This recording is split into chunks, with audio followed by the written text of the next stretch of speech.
Bonjour à tous, bienvenue dans la 3e édition du Flash matinal sur Extensive Presse.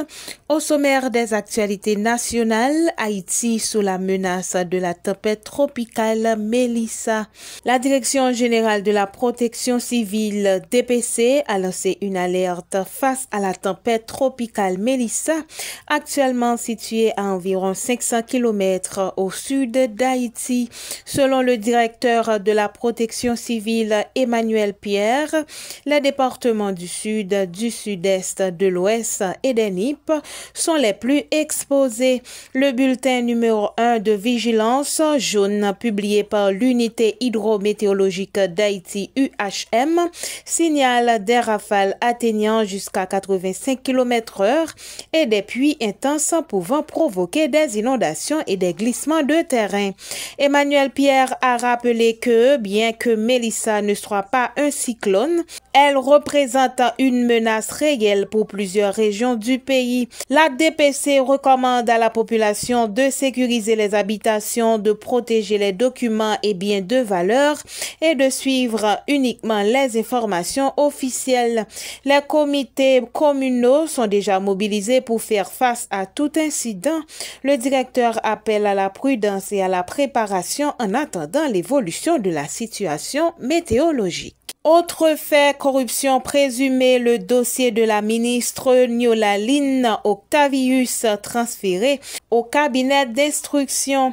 Le dossier de la ministre de la Jeunesse, des Sports et de l'Action civique MJSAC Nyola-Line Octavius, soupçonnée de corruption et de détournement de fonds publics, a été transféré au cabinet d'instruction sur ordre du commissaire du gouvernement Fritz Patterson Dorval.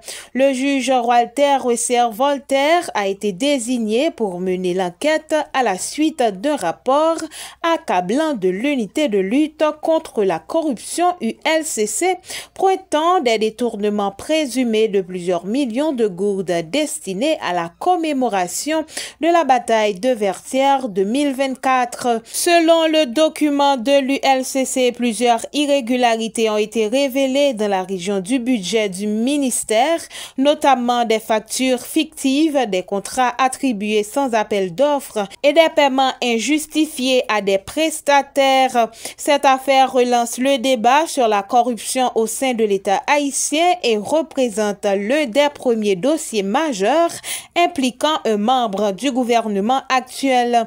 Plusieurs organisations de la société civile appellent la justice à faire preuve de fermeté afin de rétablir la confiance du public dans la gouvernance nationale. Dossier justice, 12 magistrats écartés pour non-certification selon le CSPJ. Le Conseil supérieur du pouvoir judiciaire CSPJ a annoncé l'exclusion prochaine de 12 magistrats du système judiciaire haïtien pour non-certification. Lors d'une retraite tenue à Pétionville du 24 au 26 septembre, le CSPJ a évalué 112 dossiers, 73 magistrats ont été certifiés, 27 restent en attente d'enquête complémentaire, tandis que 12 ont été jugés inaptes pour incompétence ou manque d'intégrité professionnelle. Les magistrats non certifiés exerçaient notamment au Cap-Haïtien, au Gonaïves, à Jérémie, à Petit-Goâve et dans d'autres juridictions. Cette décision s'inscrit dans la volonté du CSPJ de restaurer la confiance du public et de renforcer la transparence de la magistrature. Le Conseil a réaffirmé son engagement à poursuivre les enquêtes au cours pour garantir l'indépendance et la crédibilité du système judiciaire haïtien. À l'international, une collision entre deux autobus a fait 46 morts en Ouganda. 46 personnes ont été tuées dans la nuit du mardi à mercredi en Ouganda lors d'une collision entre deux autobus sur la route reliant Kampala à Gulu. L'accident survenu près du village de Kitaleba a aussi impliqué un camion et une voiture.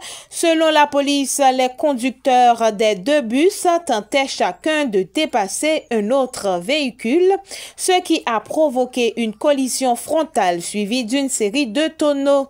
Les blessés ont été transportés à l'hôpital de Kir-Yandogo.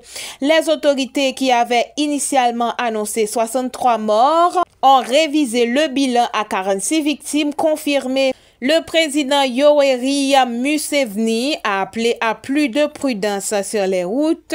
Les accidents sont fréquents en Ouganda où plus de 5000 personnes ont perdu la vie en 2024, souvent à cause de dépassements dangereux, d'excès de vitesse et du mauvais état des routes. Autre information, au moins 2 policiers tués dans une attaque djihadiste à Mozambique.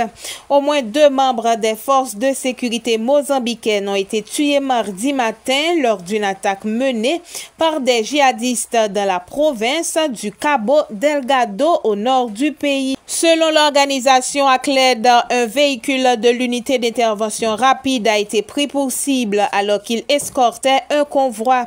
D'après une source militaire, 4 des 12 agents à bord auraient été tués et les autres blessés avant de s'enfuir. Les autorités mozambicaines n'ont fait aucun commentaire sur l'incident qui s'est produit sur la route reliant Maconia à Misembora de Paria. Cette région est le théâtre d'une insurrection djihadiste depuis 2017, affiliée au groupe État islamique. Depuis le début de l'année, plus de 500 attaques ont été recensées, soit un record depuis le début du conflit. Ces violences surviennent alors que le Mozambique espère relancer un projet gazier de plus de 20 milliards de dollars mené par Total Energy, suspendu après l'attaque meurtrière de Palma en 2021. Malgré la présence des forces étrangères, notamment rwandaises, la situation sécuritaire reste instable. Voilà pour ce matin dans Flash Matinal. Restez connectés à Extensive Presse pour suivre toute l'actualité nationale et internationale tout au long de la journée.